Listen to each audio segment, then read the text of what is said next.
Hi guys, Brain here, and welcome to another commentary video. I know I've been kind of behind on these lately. I've been working more on trying to get like the match reviews and stuff done. Making the guide and getting the guide done kind of consumed a lot of my time in terms of the Xenomorph guide.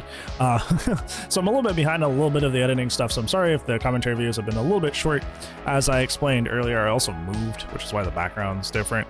So there's a lot going on in terms of like putting me behind in terms of actually recording videos. Hopefully you guys understand, and I'm trying to get back on my horse with that. So without further ado, let's go ahead and get started with today's topic, which is the biggest problem that I have with DBD's modern map design. What brought this up to me was the new map, Greenville Square, which if you don't know, if you haven't watched on my streams or taken a look at how I feel about it in my Xenomorph guide, is it's actually my favorite aesthetic original map in the game. I think from just like a looks perspective, it is an extremely beautiful map that is really amazing. It is a rather large map at 160 square tiles. Kind of a specific problem with it that I think Behavior has been designing maps with for quite some time, and I feel like if anything, this map kind of just like takes the mask off and really shows that they're being honest about this very specific neglect that they have in the game. So let's break that down.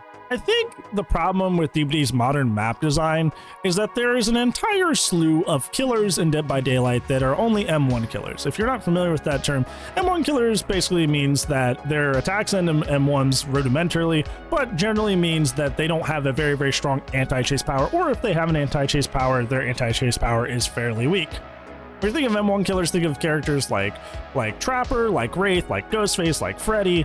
Characters that usually air for is like highest B tier, but usually air in the C or D tier and are generally not the better killers in the game. Freddy's probably the big one that comes to mind. So much so that for some reason, Behavior actually forgot to put fake pallet spawns on Greenville Square. They literally forgot Freddy on this new map, which to me kind of outed something. Them just outright forgetting that Freddy has the fake pallet power and not putting any on Greenville Square, in tandem with the fact that Greenville Square's pallets, there's a bajillion of them, but they're all extraordinarily weak, leads me to believe that Behavior doesn't really design maps with their M1 killers in mind literally at all.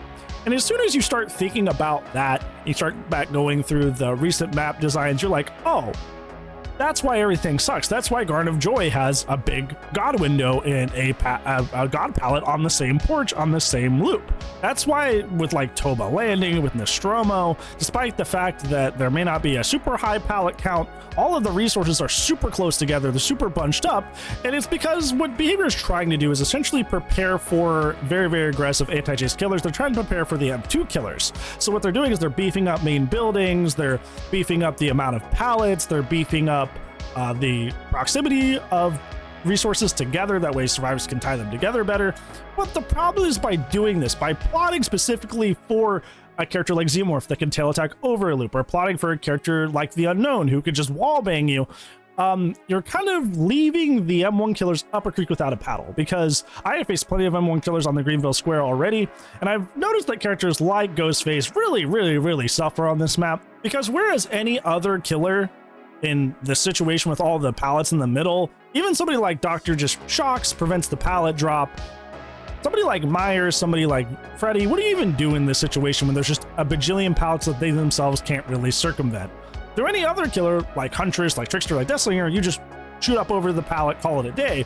But those million pallets in the center map are a problem for most of the M1 killers in the game. And the problem with this obviously is that M1 killers already struggle enough. They already have enough issue trying to win consistently in the game. So the fact that I feel like map design in the game is generally just kind of made with M2 killers in mind only, and kind of just forget the M1 killers that exist in the game, especially evidenced by the fact that they even put path pallet, especially evidenced by the fact that they didn't put fate pallet spawns on the map for Freddy at all, leads me to believe that Behavior just kind of forgets a lot of the M1 killers in the game, and that does make the map design very awful for them, and makes it very hard for them to win consistently. And it's kind of like the counterpoint to this is like, if you just design maps in a way that M1 killers can easily circumvent every loop, you make those M2 killers that are already really strong even stronger, which is why Behavior does it. There's kind of a method to the madness, but it kind of creates a lose-lose situation for both parties. M1 killers are now going to be suffering more because Behavior has to design maps